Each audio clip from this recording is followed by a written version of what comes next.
Can you tell me about some of the abuse that you were going through before you were abducted?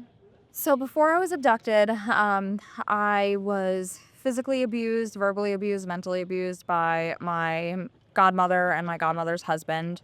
My godmother's husband also sexually abused me and raped me from the time that I was 2 until right before the abduction. So, by any account, you didn't have a normal childhood, a normal upbringing. No. You were neglected, you were saying? Explain some of that.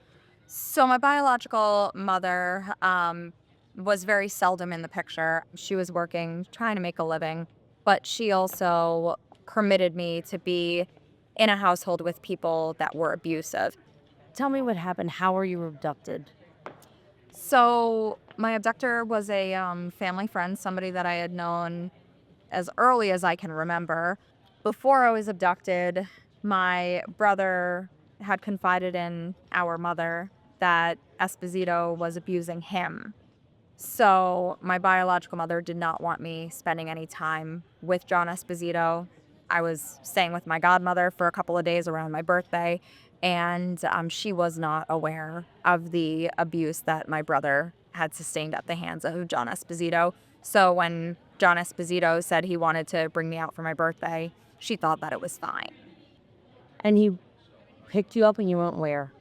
So he picked me up on December 28th, 2 days before my birthday, and we went to, well, he says that he was going to bring me to Spaceplex, but we ended up going to a 7-Eleven that was near his house. And then we went to a Toys R Us to buy a game that was also near his house. And I didn't have a Nintendo. So he was like, oh, we can go to my house and go play it for a little bit, and then we'll go to Spaceplex. So that's how he tried to get me to feel comfortable going to his house. But I was kind of uncomfortable the entire time. So we get to the house, and Esposito's demeanor just kind of changed. He turned into this harsh, mean, commanding person that I had never experienced. He pulled me onto his lap, sexually assaulted me, told me that it was going to be okay, and then carried me downstairs where he finished opening up the um, entry to the underground dungeon. What is that experience like? Uh, I've distanced myself from really like thinking about it or having it more front in my mind. But then it was scary as anything because we were not allowed his office where the dungeon entrance was. That room was off limits to anybody. You were not allowed in that room. So I had never been in that room really to even know what was in there or anything like that. Um, and I remember feeling very uncomfortable um, because he had just sexually assaulted me, didn't know what was going on. So I remember trying to grab the portable phone that was, or the cordless phone that was on his desk, and I tried calling 911. And I don't know if it ever connected because I don't know if I really knew how to use a cordless phone at that point in time. And go in and you're there, went through torture for days. How did you convince him to say where you were? I had started not feeling well or had told him that I wasn't feeling well. And that had gone on for a couple of days, perhaps. And I think he was scared, finally scared that something may happen. So he was scared that I might be really sick. And I think that that's what ultimately made him tell his attorney what was going on. Police come, that door opens, and what goes through your head? I was scared to death because there were two people that I had never seen outside in the dungeon, and it was very well hidden. If you're in his house, you're going to have no idea what's there. You have to pull out a bookcase, you have to roll a carpet up.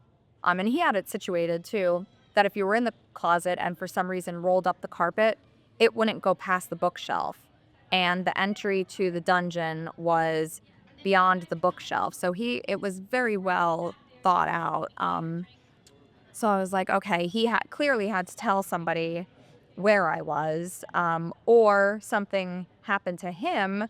And he always said that he had instructions somewhere if anything happened to him, about how I could be found, because that was something that I was obviously very scared of, is if something had happened to him, that I would never be found. But he claims he had something written, so I was like, either something terrible happened to him and he was gone, or he told these people where I was at, and then I didn't know what to expect from there. And fast forward a little bit, you testified in a trial. Fortunately, I did not have to testify against my abductor, but I did have to testify against my godmother's husband, who was sexually abusing me. Therapy was basically just at that time preparing me to be able to sit in the trial and to be able to share my story. I think I was in 5th grade when the trial had started, or when the trial was going on. And I remember him, Ingalari, sitting off on the side, and he was glaring at me. He was like pulling himself back in his chair and like leaning over so he would have a better view on me, as it seemed like an intimidation method. And I had told the judge that I didn't like how he was looking at me. So the judge actually asked him to sit normal in his chair, and then I was able to focus a little bit easier. It seems like through all this time, you've really dug deep and found strength to get through each of these situations, one after the abuse, the abduction, to facing the people who did this to you. Where do you find that strength, and what do you hope comes from, even today, telling your story to others? I don't know where the strength comes from. I just think it's a survival skill tactic. But now I find it helpful to me to be able to share my story, share what happened. But my favorite part about my story is my recovery, because I've always said that anybody could go, any trauma that anybody endures, whether it be an auto accident or something insignificant as like your beloved pet passing away, that could really take a toll on somebody. And you just need the proper help, the proper coping mechanisms, the proper support to be able to move past and recover. My life that I have now is exactly what I would have wanted it to be.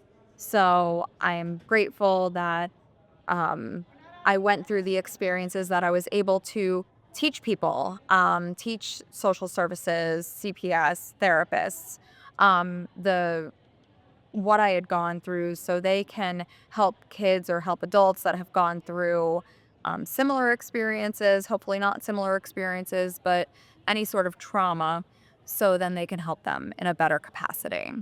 I could talk forever about what I went through, because my childhood is not like any other. I mean, not nobody experiences sexual abuse and rape by their godmother's husband, then physical and emotional and verbal abuse by your godmother and her husband, and then top that off by an abduction with somebody else, by somebody else, and then neglect from your mother. There are just so many factors that had gone into my childhood. So I could talk about that for a very long time. But the question and answer is always my favorite part, because then I know that people are able to gather what they want to gather from my talk, and they feel comfortable asking the questions. And there are a lot of times questions that are difficult to ask, but it's a perfect venue to do that.